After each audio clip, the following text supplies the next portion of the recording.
Ketika Beta jadi pemret, sering diundang ke istana. Beta mendekati Pak Jokowi. Laki-laki yang kuat adalah laki-laki yang sering di PHP-in.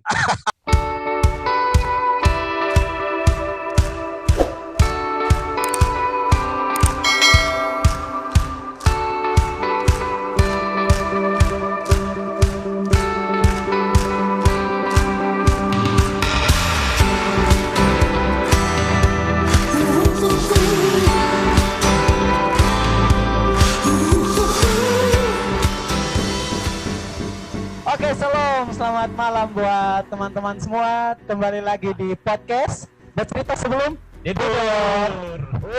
Episode 4. Pasti ada yang sudah rindu. Iya. Kita sebulan lebih kau ya Iya, hampir sebulan absen. lebih. Jadi Ya. banyak yang tanya, ini kapan nih podcast berikut? Nah, ini malam kita kasih hadiah spesial buat teman-teman. Kita hadirkan orang spesial. Produk NTT yang menurut saya luar biasa. Anak dari Oiba. Anak Oiba, Anak anak Oiba. Oiba. Anak- Akam si Oiba, akam si Oiba. Iya. Jahat bro. Oke, Oke. ada Kakak Us, Kakak Ya. Claudius Bekan. Setiap tokoh punya cerita dan makna. Kalau kita semuanya ingat Pancasila, hubungan di antara kita keseharian, memberikan kepercayaan yang sangat tinggi kepada KPK. Tepuk tangan dulu. Ya. Biasa Keren. dipanggil Kak Us. Biasa panggil. Mungkin yang belum tahu Kakak Us ini orang hebat. Kenapa dia bilang orang hebat? Karena sudah malang melintang di dunia jurnalisme Jurnalis. sampai buat satu kanal ya atau ya. Ya. Berita Satu. Jadi teman-teman kalau yang biasa nonton Berita Satu, kanal Berita Satu ada interview with Claudius Bekan. Ini dia orangnya. Orang ganteng dari Oiba. Oiba. Oh, mungkin sedikit perkenalan dari Oke. Kak Us mungkin Kak Us. bercerita, Kak Us punya pengalaman. bagaimana dari Oiba bisa sampai Jakarta dan bisa ya sampai sekarang ini. Kak Us Jadi punya anak Oiba pengalaman. tolong yang nonton ini malam tolong dengar. Ya. Oh, Halo, silakan. selamat malam. Kak Us. Selamat malam, Ade Greper, Ade Ari. Terima Ari. kasih atas kesempatannya. Selamat malam, adik-adik semua. Selamat malam. Ya, jadi saya mendapat kehormatan bisa ngobrol bareng adik-adik, dapat kesempatan sharing ya. Sebenarnya Beta juga sonde luar biasa sekali, jadi tetap selalu untuk belajar ya. Tapi kalau adik-adik tanya pengalaman Beta bisa sampai Jakarta itu ceritanya panjang, tapi Beta singkat dulu nanti Ya. kalian jawab ya. Siap. Jadi Beta memulai karir jurnalistik itu tahun 93. Beta tamatan Universitas Nusa Cendana, Undana Kupang. Anak Undana. Anak Undana jurusan sosiologi. Sosiolog. Jurusan sosiologi anak Undana. Beta kuliah lama sekali. Beta kuliah 7 tahun. Wow. Ya, karena kuliah 86 baru tamat 93. Kenapa? Karena satu, Beta aktif di organisasi. Lalu kedua terlalu banyak main di luar. Jadi Beta juga anak jalanan nih dulu. Weh. Ya, anak jalanan. Nah, jadi yang anak jalanan soalnya usaha kecil hati ya, bisa jadi nanti. Ya. Betul. Ya, Ya. ya, jadi memang Beta dari kecil cita-cita jadi wartawan. Jadi wartawan sehingga begitu Beta tamat 93, waktu itu Beta Pembapa kepala kantor penerangan. Ya. Beliau almarhum suruh Beta jadi pegawai negeri. Ya. Jadi pegawai negeri ada sistem data waktu itu. Tapi Beta sudah mau. Beta bilang kalau panggilan orang rote, Beta Mama kan orang rote. Iya. Jadi Beta bilang, Bu, Beta sudah mau jadi pegawai negeri. Beta mau jadi wartawan, itu cita-cita Beta sejak kecil. Wah, lalu Beta Pembapa bilang, sudah Us, kalau memang belum punya pilihan, silakan di jalan terus. Jadi Beta tamat tahun 93, 2 minggu kemudian Beta lamar ke Pos Kupang. Itu koran kecil ya, yang sekarang sudah jadi koran Luar biasa. paling besar. Ya. Ya, beta lamar, langsung diterima. Beta langsung kerja. Jadi beta kerja di Pos Kupang itu ditempatkan di banyak tempat. Mulai dari Kupang, terus dipindahkan ke Bajawa, terus dari Bajawa ke Soe, dari Soe ke Maumere. Nah, itu 2 tahun lebih beta di Pos Kupang, pindah-pindah terus. Nah, waktu itu beta soalnya punya bayangan akan ke Jakarta. Walaupun beta punya impian, suatu saat beta harus kerja di koran Kompas. Oh, Nah, Luar biasa. Pos Kupang, Ya. ya. Kompas itu kan barometer ya. ya. Iya. Ya. Jadi beta ingin, tapi ketika beta kerja 2 tahun di NTT, Ya. kita keliling banyak kabupaten, banyak persoalan yang beta lihat, lalu beta tulis. Itu membuat beta merasa bahwa NTT ini tempat pengabdian beta. Beta soalnya punya impian lagi untuk ke NTT. Jakarta. Ya. Jadi beta mau ke NTT. Nah, sampai suatu ketika beta tugas di Maumere, ada seorang teman yang dari Biro Kupang ditugaskan ke Maumere, lalu ketong sama-sama di Maumere. Jadi teman Pos Kupang juga ya. Nah, sekarang dia sudah jadi teman beta, itu sekarang sudah jadi salah satu kepala dinas di NTT. Oh. Jadi pada suatu titik ketika beta mendapat informasi, itu yang menjadi titik awal dari keputusan beta yang mengubah perjalanan hidup beta. Jadi waktu itu ketika bercerita dengan teman beta ini, beta langsung ambil keputusan untuk berhenti dari Pos Kupang. Beta langsung ambil keputusan untuk berhenti dari Pos Kupang. Karena beta merasa bahwa beta sudah kerja lurus selama ini, kerja keras selama ini, tapi ada sesuatu yang salah dengan sistem ya. Sesuatu yang ini, jadi beta sebagai bentuk protes, beta bilang, teman, beta hari ini langsung tulis surat resign, lusa cek pesan tiket pesawat, lalu ketong pulang Kupang. Jadi di Maumere itu juga malam itu beta langsung tulis surat resign. 3 hari kemudian langsung terbang ke Kupang. Jadi itu keputusan yang mendadak, Ya. yang tidak dipikirkan sebelumnya. Tapi Lalu tidak mudah berarti toh ya? tidak gampang. mudah, Ya. tidak gampang. Ya, beta waktu itu usia 28 tahun ketika putuskan itu ya. 28 tahun, jadi beta langsung pergi sampai di Kupang, antar surat ke Pos Kupang, lalu beta berhenti sama sekali. Beta kehilangan pekerjaan. Tapi waktu itu kan idealismenya sangat tinggi ya bagi Jadi beta. waktu Kaus putuskan untuk tidak lagi lanjut, tidak bayangkan bahwa setelah ini kerja apa gitu. Belum ada. Beta soalnya pikir apa-apa. Ya. Yang penting hati nurani beta mengatakan bahwa pilihanmu adalah pilihan yang tepat. Karena memilih menjadi jurnalis, kita harus punya integritas. Betul. Kita harus punya nurani. Jadi ketika ada Nah, sesuatu oke. yang salah, Terus ya. ada itu. etik. Makanya ketika beta putuskan berhenti, beta soalnya khawatir, beta soalnya punya pekerjaan. Jadi selama sekitar mungkin 3 bulan itu beta nganggur di Kupang. Wow. Nganggur di Kupang. Jadi beta nganggur di Kupang. Iya, beta nganggur jalan. Iya, kok toh. Nganggur ya. Beta nganggur di Kupang, terus beta pun kakak Kayes bukan, almarhum ya. Ya. Almarhum Kayes bilang, lu mau coba di suara pembaruan. Beta bilang boleh. Ini ada Om Jack Adam tuh. Ya. Om Jack Adam, Ya. almarhum ya, orang baik tuh. Ya. Beta sangat hormat Om Jack ya.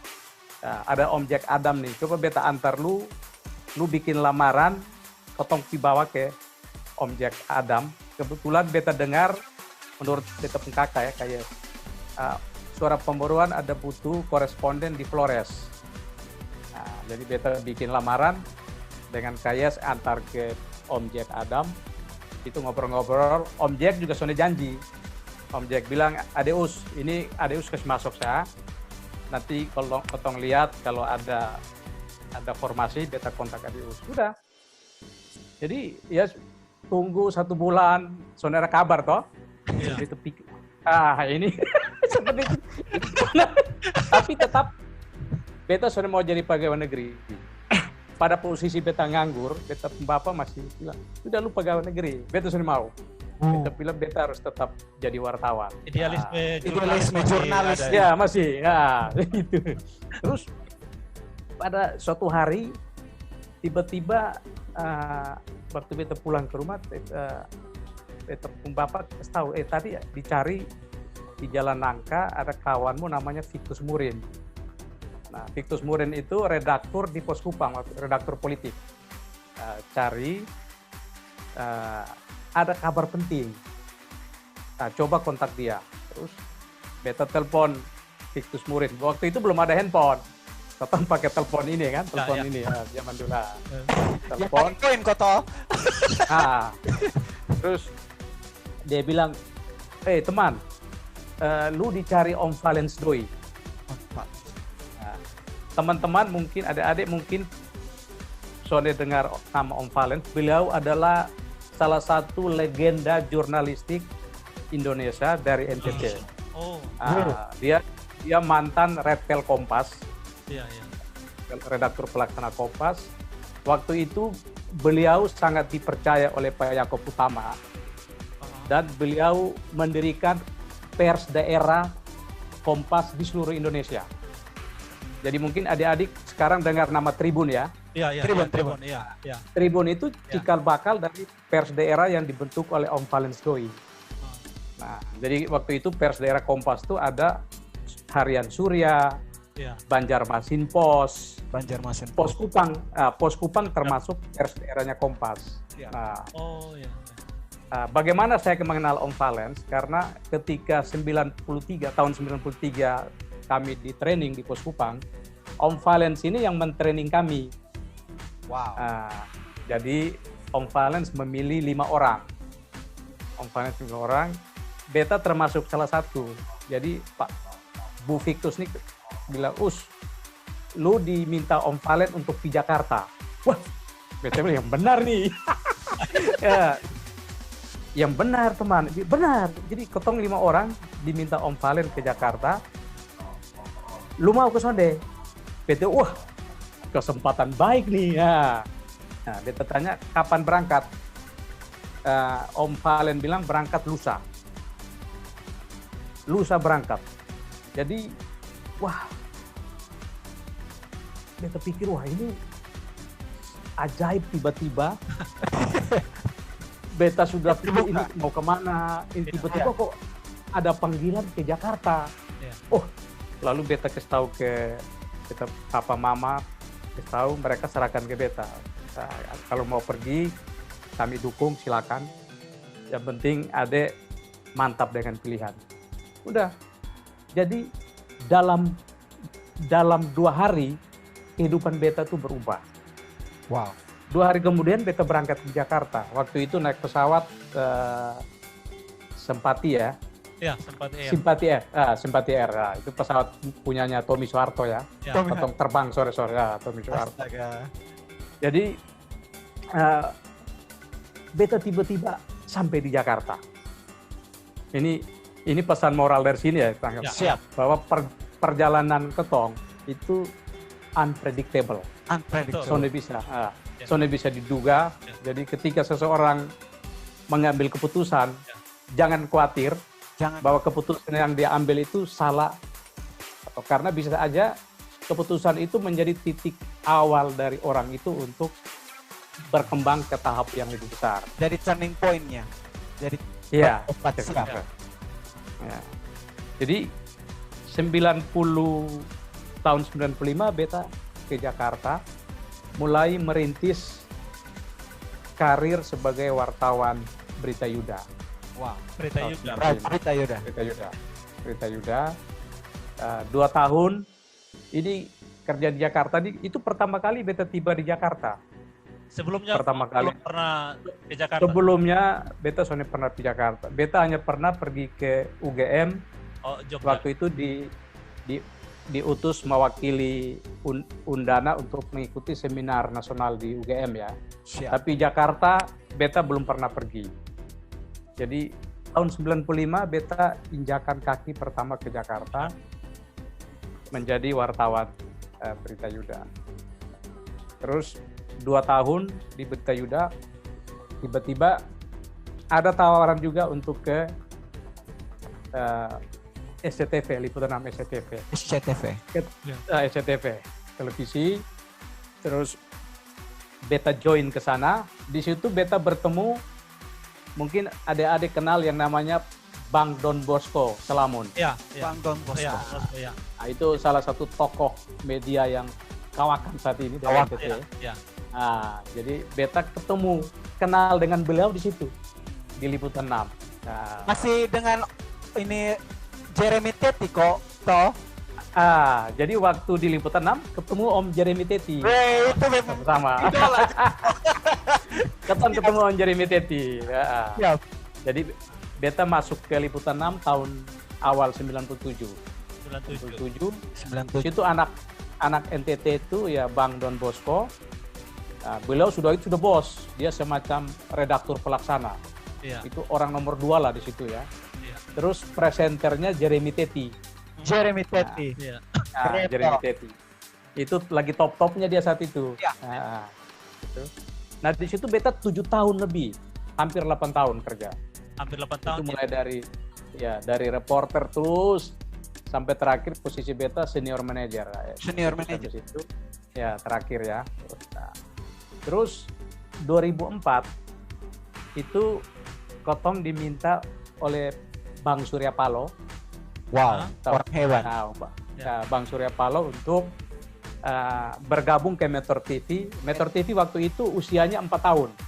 Iya, iya. Kan didirikan tahun 2000 ya. Iya. 2004. Iya. Bang Don 2004 posisinya Wapemret Liputan 6 SCTV. Ya.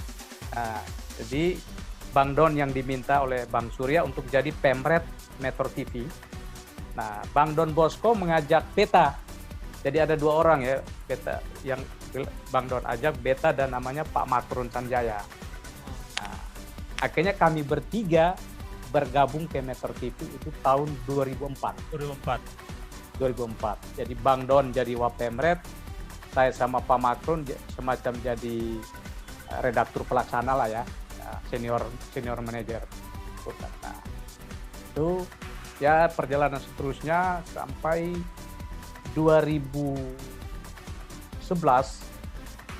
itu Bang Don mengajak saya untuk sama-sama membangun Berita Satu News Channel. Oh. Keren. Jadi waktu itu Bang Don sudah pindah duluan ke Liputan 6 SCTV, beta masih di Metro. Beta masih di Metro. Ini sejak cerita Berita Satu ini unik. Iya. Siap. Iya. Gori- Kenapa sampai Ya. bisa? Kenapa sampai bisa ini nih toh? Ada Ya. kanal Nah, Berita Satu satu, nih ya. toh. Jadi tahun 2007 waktu beta masih di Metro, Metro. Bang Don waktu itu anggota KPI, Komisi Penyiaran Indonesia. Penyiaran. Ya. Siap. Komisi Penyiaran. Jadi beliau telepon, panggilan saya Klau, siap-siap Pak James Riyadi ingin kita bikin televisi berita. Oh. Kita sudah siap nih, siap bikin konsep semua sama-sama. Tiba-tiba beliau telepon lagi, wah Klau, kali ini gak jadi nih. Nah, udah, lupa nih. 2 tahun kemudian, 2009, Bang Don telepon beta lagi. Klau, siap, kali ini pasti jadi nih. Pak James minta kita bikin berita, televisi berita. Ya. Televisi berita. Potong siap nih, siap. Tiba-tiba beliau telepon lagi. Wah Klau, sorry kali ini juga belum bisa nih, belum jadi nih. Ini jadi 2 tahun 2 kali nih, 2007, 2009. PHP. Ya, masih mau dibilang PHP juga nih Ri, ya. Anak muda. Udah. Terus tahun 2011 Iya. Nah, 2011 itu sekitar bulan Februari, kebetulan beta ada di Kupang. Waktu itu Hari Pers Nasional itu diperingati di Kupang. Bang, ya. Ada misalnya. Nah, waktu itu Februari. beta di Februari Ya. 2011. Ya. Beta ditunjuk oleh Metro TV untuk menjadi pembicara di Unika. Iya. Di Unika, beta pergi ke Kupang dengan mungkin adik-adik dong tahu presenter cantik di Metro TV yang namanya Afi Malik. Ya, Afi Malik. Betul, ya. Afi Malik ya. Nah, Betul, beta sama Afi Malik ke Kupang. Ya. Jadi beta bawa makalah, Afi Malik jadi moderator. Nah, pas di Kupang, Bang Don telepon. Dia bilang, "Klau, lu di mana?" Beta saya di Kupang, Bang. "Ah, di Kupang?" "Iya, Abang nggak ikut ke Kupang?" "Udah, saya baru sampai nih. Tapi saya bilang, "Aku pulang besok, Bang." "Wah, Ya. ada apa, Bang? Penting." "Klau, kali ini jadi." Jadi Apa yang jadi, Bang? Nah, ya, kali ini saya sudah ketemu Pak James, Pak Mokhtar Yadi, sama Pak John, anaknya ya, anak sulungnya. Kali ini kita sudah dipercaya untuk mendirikan televisi berita punya grup Lipo. Wah. Dan, Bang, ini udah kali ketiga nih, Bang, yang benar aja. Udah ini. Jadi beta masih Sony percaya. Beta bilang, Bang, saya bilang, Bang, saya nggak percaya, Bang, sampai kalau sudah serius, Klau. Pokoknya kau ke Jakarta, saya kembali lusa, kita ketemu di satu tempat ya, Udah, beta pulang, beta Sony pikir jadi aja, sampai ini batal lagi nih. Nah, pas pulang 2 hari kemudian, beliau telepon, "Klau, kita ketemu di hotel ini nih." Ya, udah, jam segini kita ketemu ya. Ketemu di situ, malam-malam. Biasanya kan ketemu baru selesai itu ya sekitar jam-jam 9, 10 ya. Ketemunya malam-malam biasanya. Ya. Wow, gimana Bang ceritanya? Gitu. "Iya, Klau, jadi nih." "Ah, jadi ya. Oh, siap-siap sudah. Ini saya sudah ketemu Pak James ingin gini. Ya. Nah, kita akan bikin konsepnya gini. Oke. Mana? Kau siap? Saya siap, Bang. Tapi saya bilang gini, Bang, saya baru bisa masuk bulan Desember. Nah, karena beta masih selesaikan tesis. Waktu itu beta S2. dia lanjut S2 di UI. Oh. Nah, jadi beta tinggal tesis. Jadi dia bilang, "Bang, kasih saya kesempatan selesaikan tesis." Dia bilang, "Wah, nggak bisa, Klau. Kita harus masuk kecepatnya. Karena Pak James minta TV ini harus segera jadi." Udah. Wah. Akhirnya pilihan. Nah, tapi beta masih percaya. Tapi besoknya Kali. beliau telepon lagi. Ya. "Klau, ini serius, ini jadi. Jadi lu siapin tim. Nah, nanti lu jadi Wapemret bidang news. Nanti Ibu Nunung Setiani jadi Wapemret bidang news magazine." Jadi Ibu Nunung Setiani itu teman saya waktu di Liputan 6 SCTV. Sekarang beliau Wapemret Metro TV. Kalau Wapemret Metro TV. Nah, Wapemret Metro TV. Jadi saya dikasih posisi sebagai Wapemret News, Ibu Nunung Wapemret News Magazine. Nah, udah saya mulai susun konsep, bikin tim. Ya, akhirnya memang benar-benar jadi. Wow. Jadi beta masuk ke tanggal 4 Juli hari ini. Ini tanggal 4 Juli kan? Iya. Nah. Wow. 4 Juli ini spesial. Anniversary. 4 Juli ini hari pertama beta datang di kantor Berita Satu Plaza di Gatot Subroto. Tapi waktu itu namanya belum Berita Satu Plaza, namanya itu Wisma CMNP, punyanya Lipo ya, namanya masih Lipo Group. Lipo Group. Ini hari ini 9 tahun lalu tuh beta pertama kali datang di Dan sekarang Ya, jadi bercerita. podcast bercerita sulung tidur. Luar biasa. Iya, gitu. Jadi datang itu kondisinya tuh masih ruang kosong semua. Jadi memang ketemu bangun dari awal. Bangun dari awal. Dan itu Dari jadi awal. konsep, ya. Ya, konsep TV berita dari awal. Beta yang rekrut tim news itu beta ambil semua teman dari Metro TV, mau dari bidang news, bidang teknik, bidang grafis, itu beta bawa dari Metro TV. Sementara, jadi ya kami set up 3 bulan, launching pertamanya 1 September 2011. Luar biasa. Jadi itu sejarah ke Berita Satu. Sampai sekarang ya Pak Don Bosco, Bang Don sudah 2016 dipanggil Bang Surya untuk jadi pemret Metro TV. Titip salam dari Keti Kaus. Waktu Bang Don ditarik oleh Bang Keti. Surya. Oh, gitu ya. Salam balik. Pak James Suryadi mengangkat saya sebagai pemret. Jarak temani Mamea jalan-jalan jadi titip salam. Oh, titip salam balik Mam ya. Ya. Jalan-jalan di mana? Di Kupang kok? Di Oibufu, di Mabet. Oh. Tunjuk Mabet.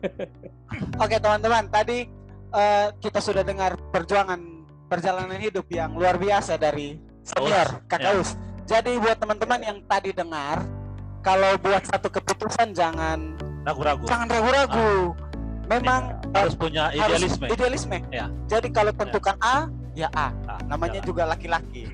Ya. Terus memang tadi Kakak Us yang kakak cerita memang tidak gampang. Ada struggle-nya, naik turunnya. Betul, ya. Dan yang penting kuncinya konsistensi dan jangan pernah menyerah mungkin. Dan juga walaupun ada PHP tapi tetap harus punya keyakinan. Iya, Harus yakin. laki-laki yang kuat adalah laki-laki yang sering di PHP-in. Ya, Dan ketika kita mengambil keputusan, kita kan kadang harus memilih. Betul. Harus memilih. Kotong harus memilih, ada 2 pilihan nih. Betul. Kadang Kotong sampai bisa memilih dua-duanya. iya. Kotong, Jangan- Jadi ini contoh ketika beta harus memilih untuk membangun Berita Satu di bulan Juli atau melanjutkan Tesis. beta punya tesis di UI. Betul. Kalau waktu itu beta memilih melanjutkan tesis, mungkin beta soalnya pernah bergabung di Berita Satu. Berita Satu. Betul, ya. Ada hal yang harus Beta- dikorbankan. Iya, beta soalnya mungkin soalnya akan dapat kesempatan jadi pemret. Iya. Tapi beta memilih Berita Satu, konsekuensinya beta soalnya selesai di Universitas Indonesia. Jadi tesis beta soalnya selesai. Ya. Tapi beta soalnya pernah menyesal. Iya. Betul. Kenapa? Karena sejak kecil beta ingin jadi wartawan, bukan jadi dosen. Bukan jadi dosen. Ya. Idealis itu Ya, Beta. idealisme, ya. Ya. Jadi harus memilih. Harus memilih. Kata orang tua, kita tidak bisa menangkap 2 rusa sekaligus. Iya. Betul tuh Ade, betul tuh. Ya. Dan 2 hati sekaligus. Dua hati sekaligus. Ya, toh ngomong-ngomong soal Iya. Berita Satu nih. Beta lihat toh punya acara show yang keren. Ada interview with Claudius Boykan. Ya. Itu Ya. keren, itu kan dia punya narasumbernya bukan orang-orang sembarang itu. Ya. Itu ada Pak Jokowi, ada tokoh-tokoh nasional yang luar biasa, ada Bapak SBY, ada Bapak Yusuf Kala, dan terakhir itu yang paling ada yang terbaru itu yang sama Jaksa Agung itu. Ya. Jaksa Agung. Itu coba diceritakan tuh Tom, pengalamannya, kesiapannya, biar teman-teman yang punya jiwa-jiwa jurnalis itu bisa ada yang dipelajari dari. Siapa tahu ada hal-hal motivasi-motivasi untuk jurnalis muda atau yang ingin hidup di dunia jurnalisme. By the way, nanti kalau teman-teman mau lihat ada di kanal Berita Satu interview with Claudius Boykan. Silakan nanti. Monggo toh. Ya. Jadi nama programnya Special Interview with Claudius Boykan. Ya. Jadi ini ceritanya unik nih, ketika beta jadi pemret 2016 itu kan sering diundang ke istana. Biasanya kan Pak Jokowi selalu mengundang para pemret untuk diskusi. Diskusi, lalu memberikan masukan, lalu Presiden Jokowi memberikan banyak update ya yang sifatnya off the record. Jadi pada suatu ketika selesai diskusi, beta mendekati Pak Jokowi setelah foto-foto. Beta dekati, beta bilang, Bapak, boleh suatu saat Bapak tampil lagi di Berita Satu untuk wawancara. Jadi beliau bilang, oh boleh, nanti hubungi Pak Pratikno. Ya. Pak Pratikno ini kan sekretaris Ya. Mensesnek ya, Mensesnek. Ya. Mensesnek. Oke, Mensesnek sudah. Terus setelah itu kami bikin surat, ajukan ke istana. Nah, lalu saya rapat sama staf. Waktu itu kami putuskan yang wawancara namanya Rike Amru. Rike Amru mungkin coba nanti di browsing. Salah satu presenter senior dulu di Liputan 6 SCTV, sekarang di Berita 1. Jadi kita sudah putuskan Rike Amru. Disiapkan. Lalu istana telepon sampaikan bahwa permintaan disetujui, Presiden siap, tapi yang wawancara harus Pak Claudius. Harus Pak Claudius gitu ya. Waduh, ini yang wawancara harus Pak Claudius, harus Pak Pemret sendiri yang wawancara.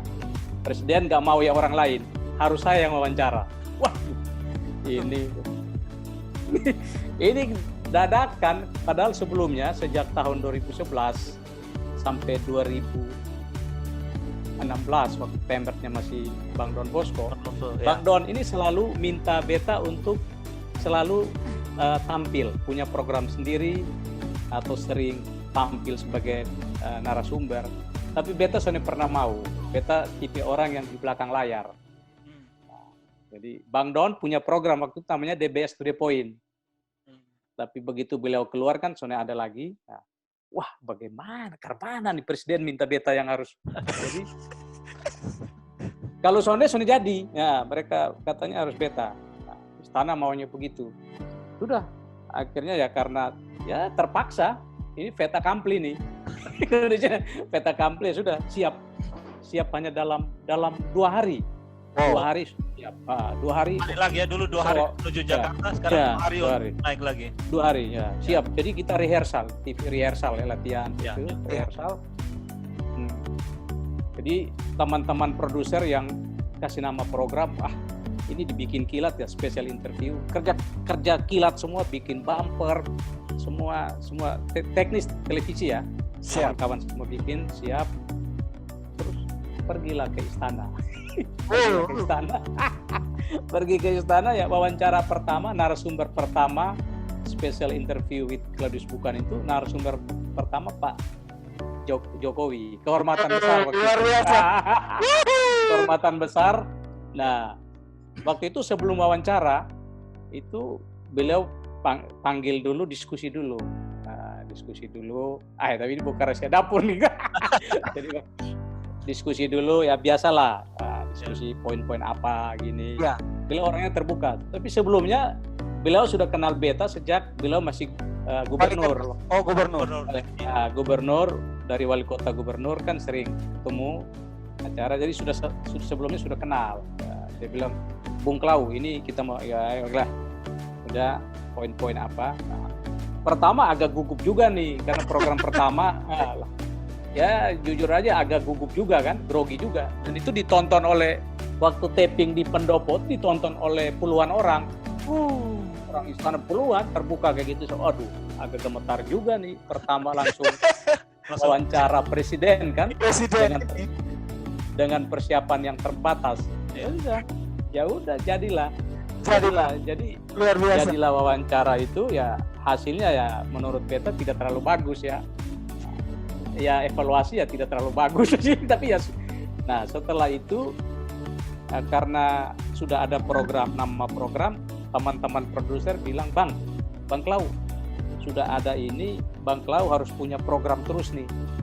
Punya program. Jadi special interview ini jangan hanya 1 episode. Harus seterusnya menggantikan program DBS to the Point. Nah, akhirnya sudah kita bikin sebulan sekali. Sebulan sekali dulu karena beta juga waktu itu kan sibuk nih, jadi sebagai Pemret juga beta urus perusahaan. Posisi beta waktu itu selain sebagai Pemret, sebagai direktur utama di PT Pers Media News. Jadi ngurus juga manajemen. Nah, ngurus selain ini manajemen. Jadi sibuk toh pada waktu. Tapi teman-teman bilang, Bang, supaya ini jalan, biar program Abang sebulan sekali dulu. Oke. Nah, edisi kedua Kotong coba kontak Pak Yusuf Kala. Pak Yusuf Kala juga kebetulan pas diajak diskusi di rumahnya, Beta yang langsung ngomong, ya, Pak JK, boleh saya wawancara Pak JK? Silakan Claude, depan saya Claude, silakan Claude, atur aja, atur sama orang. Asik. Udah atur, nah. Kan sudah saya kenal Pak JK sejak masih di Liputan 6, beliau masih pengusaha, udah lama, udah saling tahu ya, udah lama ya. Atur aja Claude, nah, udah, tiba-tiba 2 hari kemudian, wawancara lagi. Jadi narasumber kedua wakil presiden. Wow. Nah, terus. Terus ini jadi ketagihan nih. Jadi makin bagus nih ya. Ketiga kita bilang kita coba Pak SBY. Pak SBY. Nah, waktu itu kebetulan juga Pak SBY ajak diskusi ke rumah. Beliau waktu itu sudah tidak presiden. Rumah beliau di Mega Kuningan ya, ajak kami Pemret untuk diskusi ya.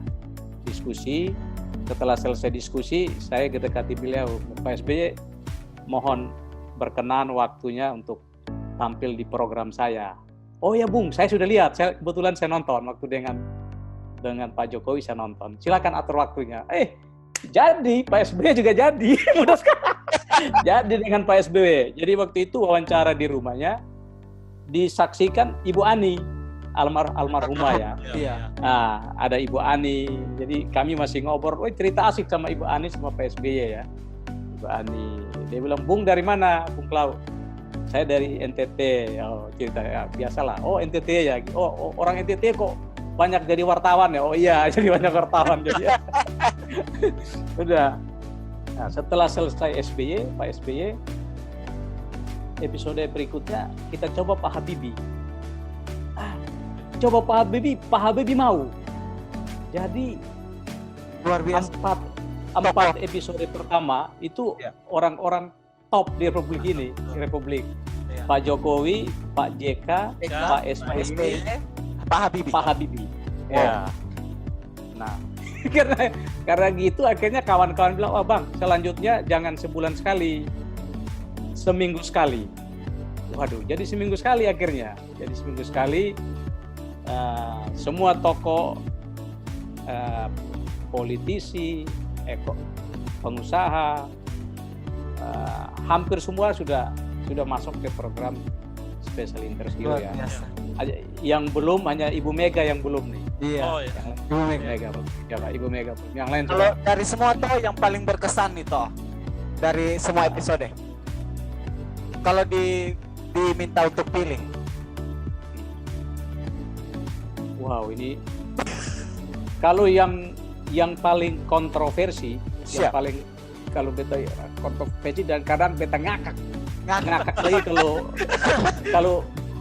kalau dengar wawancara itu Beta ngakak lagi waktu wawancara Ahmad Dhani. Oh, Dhani. Ahmad Dhani ya. Astaga.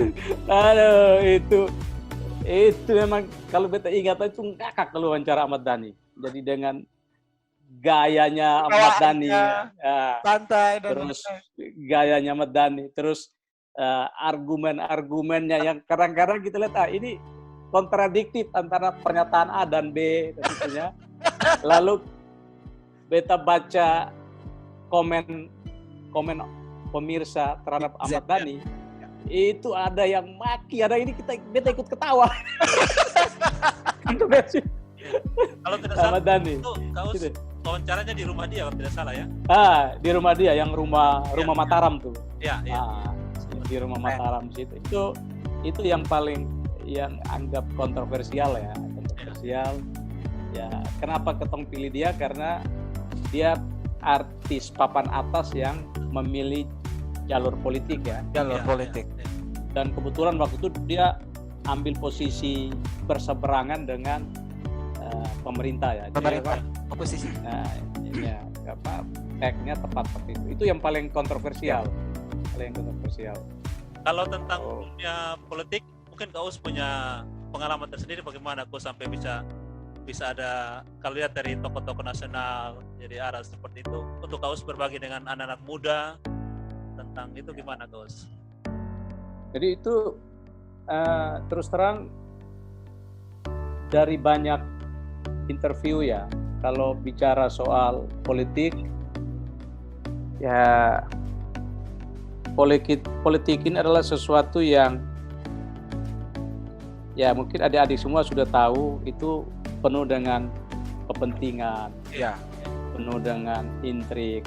intrik. Jadi apa yang tampak di permukaan itu tidak mencerminkan kejadian yang sebenarnya. Siap. Nah, ada yang tampak di permukaan tidak mencerminkan kejadian yang sebenarnya. Kadang itu adalah bagian dari framing, bagian dari rekayasa. Tapi ya ada beberapa hal yang memang politik itu bagus sebagai alat kontrol. Politik itu bagus untuk mengedukasi, ya, untuk memajukan kepentingan bersama.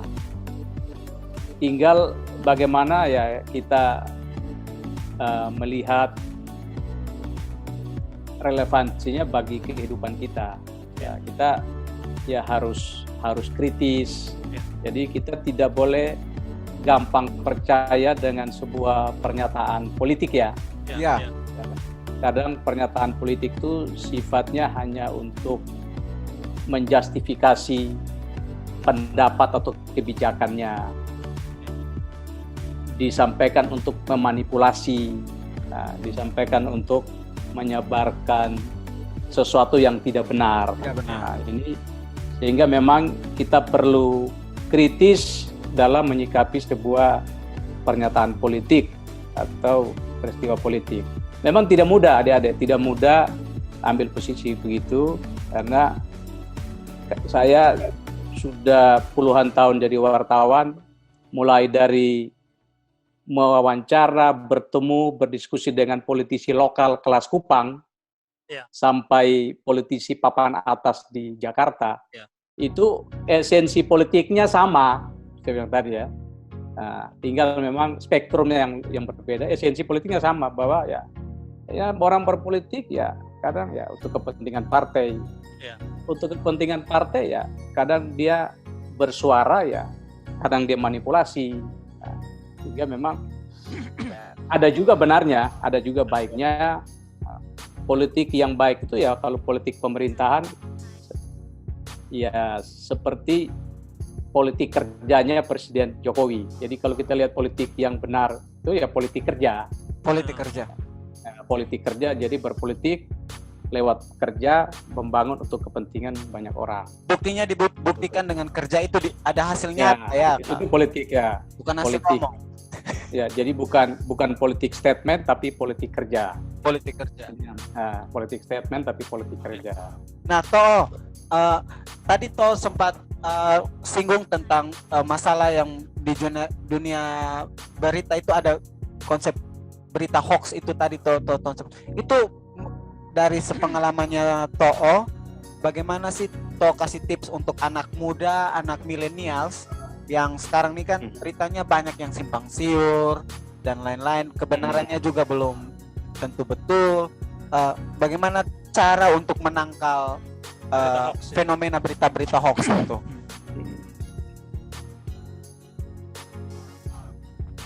Ya, berita hoax ini tidak mungkin dihindari karena selalu hoax itu diproduksi, fabrikasi untuk memanipulasi, menyebarkan berita bohong, menyesatkan. Nah, itu menurut saya paling utama tuh ya teman-teman harus bisa yang namanya cek fakta.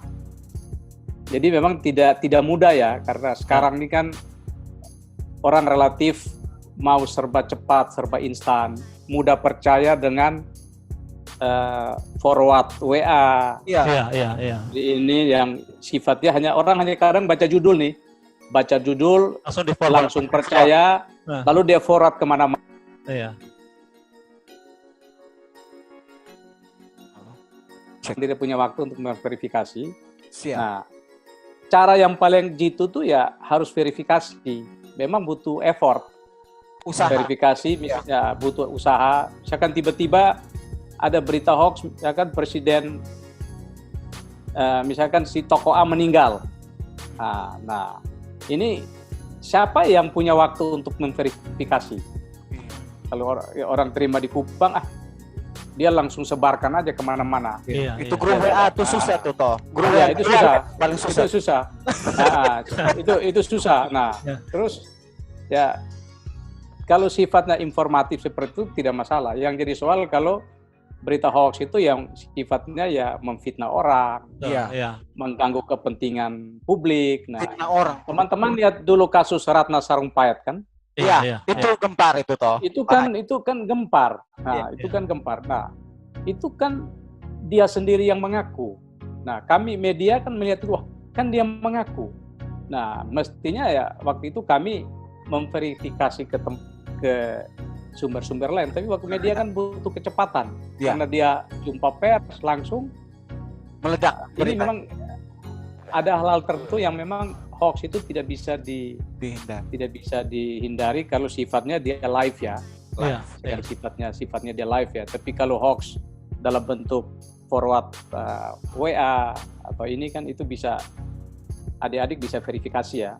Bisa verifikasi memang kebenarannya butuh kemampuan, butuh wawasan untuk mengatakan bahwa yang ini hoax, ini tidak hoax. Ya, yang saya bilang tadi butuh effort lebih untuk ini, effort lebih untuk itu.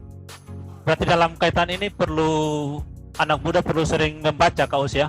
Harus rajin baca. Betul. Perlu rajin baca. Ini problem kita sekarang, tingkat literasi anak muda kita agak kurang. Tingkat literasi agak kurang baca. Kalau dari pengalaman kau sendiri, kira-kira mungkin kau bisa berbagi tips untuk anak muda tingkatkan literasi, senang membaca itu seperti apa kau? Mungkin tips kecil-kecilan sederhana seperti apa? Jadi membaca ini sebenarnya ini kan dari habit, kebiasaan yang dibangun dari rumah, dari sekolah habitnya. Ini agak susah sebenarnya, saya kasih tip ya. Ini kan kawan-kawan anak muda sudah pada posisi, sudah SMA, sudah kuliah.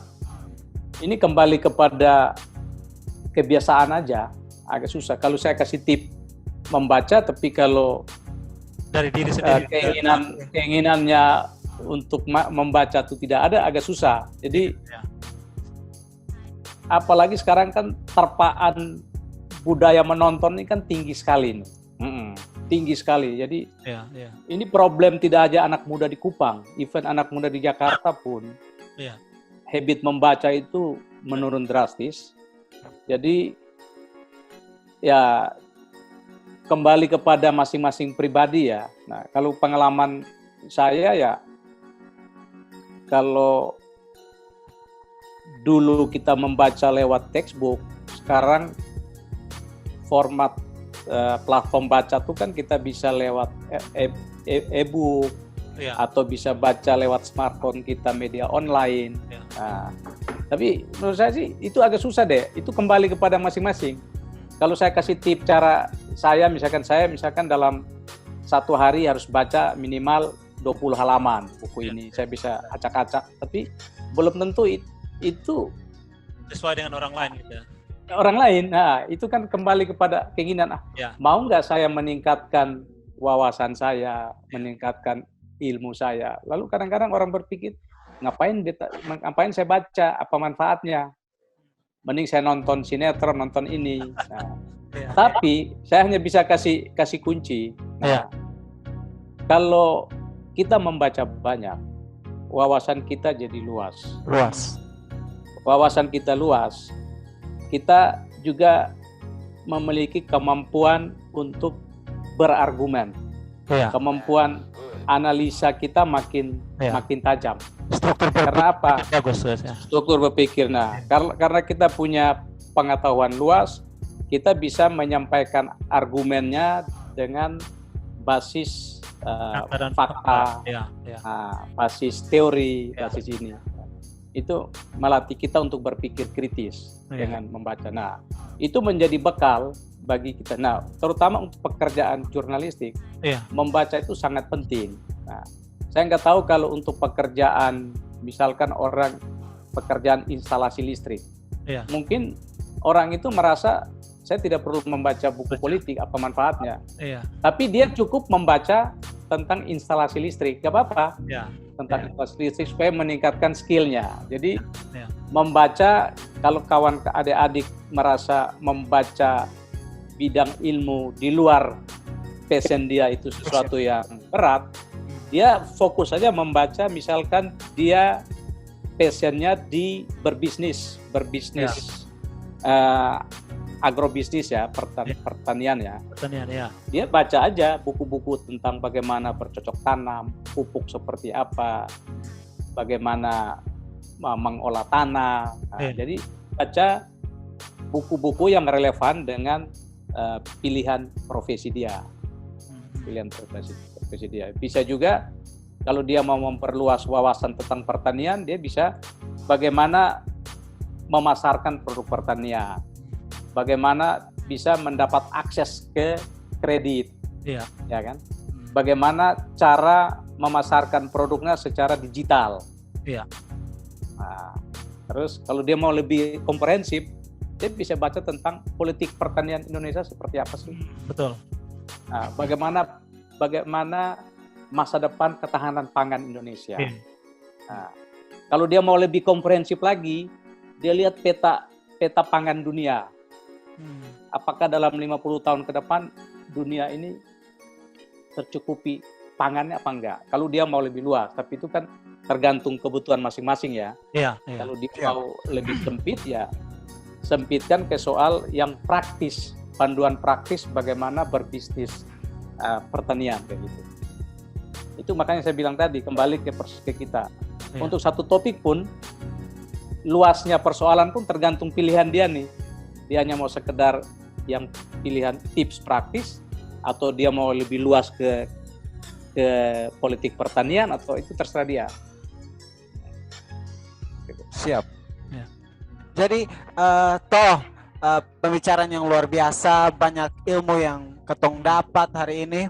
Jadi untuk closing nih Toh, mungkin Kakak Us bisa kasih tips sedikit, suara emas sedikit untuk teman-teman, khususnya baik yang mau belajar di dunia jurnalisme ataupun teman-teman yang saat ini ada di titik di mana Kak Us waktu itu masih merasa hopeless dan lain-lain. Kak Us kasih kata semangat bahwa pengalamannya Kak Us. Juga mungkin kalau bisa sekalian efek pandemi seperti ini kan mungkin banyak orang yang sedang mengalami tekanan-tekanan bagaimana melanjutkan perjuangan hidup, usaha, pendidikan, dan mungkin banyak hal yang terjadi di luar dugaan. Mungkin kau bagi motivasi ya. Kasih motivasi sedikit. Jadi gini adik-adik, jangan pernah minder atau kecil hati dengan kondisi kita. Ini beta kasih contoh, beta kuliah di Undana, sebuah universitas negeri kelas C di Republik ini. Ya, beta soalnya pernah membayangkan akan bisa bersaing di level nasional. Tapi beta punya rasa percaya diri. Kenapa beta punya rasa percaya diri? Karena satu, beta banyak membaca. Beta banyak membaca, banyak latihan menulis. Jadi kata kuncinya, adik-adik jangan merasa minder kalau hanya sekolah di daerah, karena keberhasilan seseorang tidak ditentukan semata oleh asal sekolahnya. Jadi suatu saat adik-adik walaupun di daerah bisa aja berkompetisi di level nasional atau bahkan ada yang sampai ke tingkat dunia, tingkat nasional, internasional. Asalkan ya harus tingkatkan kompetensi paling utama kompetensi. Jadi banyak membaca, bahasa Inggris juga wajib sekarang. Ini era sekarang, adik-adik itu bahasa Inggris itu sebuah keharusan. Siap. Itu wajib tuh. kursus dulu zaman beta tuh cuma ada kursus di Kupang, sulit. Iya. Tapi belajar sendiri. Adik-adik itu belajar Inggris. Nah, anak-anak NTT itu punya kemampuan analisa yang bagus, punya integritas, punya daya juang yang bagus, itu sudah modal yang kuat. Jadi itu, nah, yang kedua tuh kita harus punya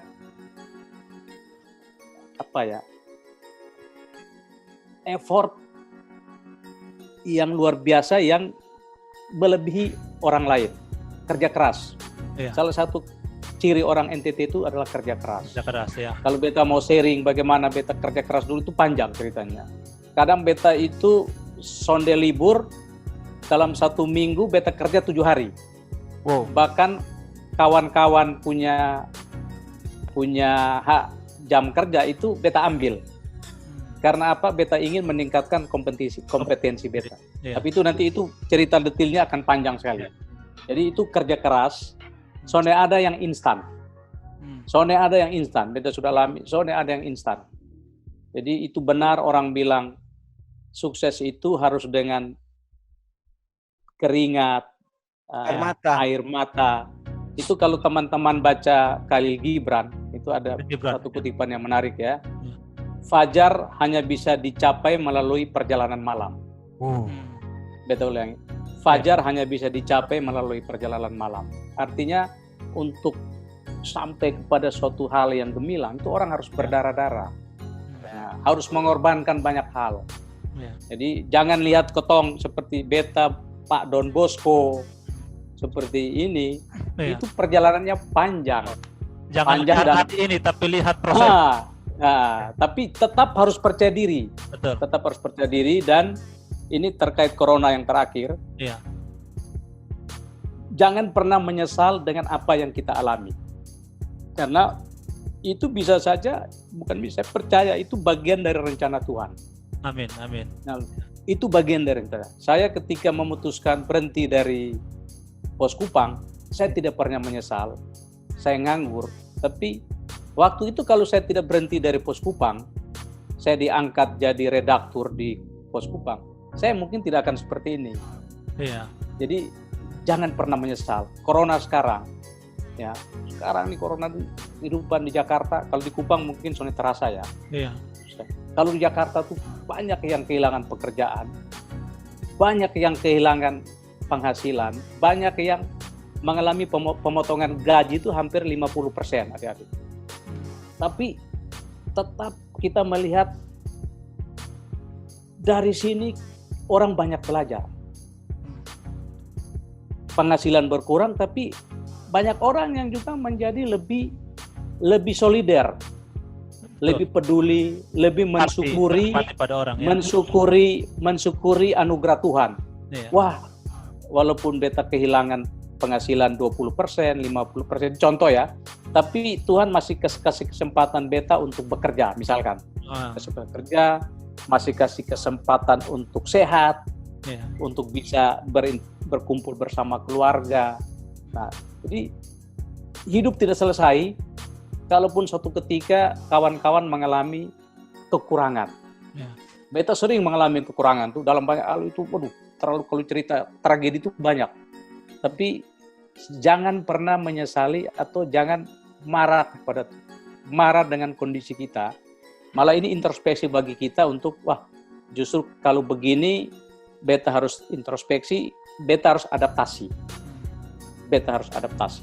Adaptasi membuat kita lebih matang, lebih dewasa.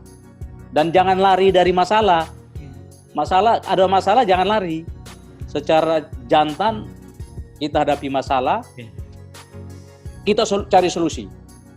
Di mana-mana ada masalah, tidak ada yang tanpa masalah. Tidak ada yang tanpa masalah. Masalah itu selalu datang, kita rangkul, kita lihat, ini solusinya apa nih, cari solusi. Dan kalau kita berpikir seperti itu positif, kita akan tampil sebagai pemenang. Kalaupun kita sudah menang, masalah itu akan datang lagi. Jadi selama kita masih hidup, masalah itu akan selalu datang. Masalah selalu ada, tapi hidup terus berjalan. Hidup show must go on. Show must go on. Jadi adik-adik tetap berpikir positif, tetap yakin dengan kemampuan diri adik-adik, walaupun di Kupang suatu saat bisa bersaing. Ini saya sedikit lagi contoh, 2011 beta bawa 2016 beta bawa 11 anak NTT dari Kupang ke Jakarta. Mungkin sudah dengar ceritanya. 11 anak NTT yang beta bawa 2016, sekarang mereka bekerja di Berita 1 Jakarta. Wow. Luar biasa. Nah, Luar biasa.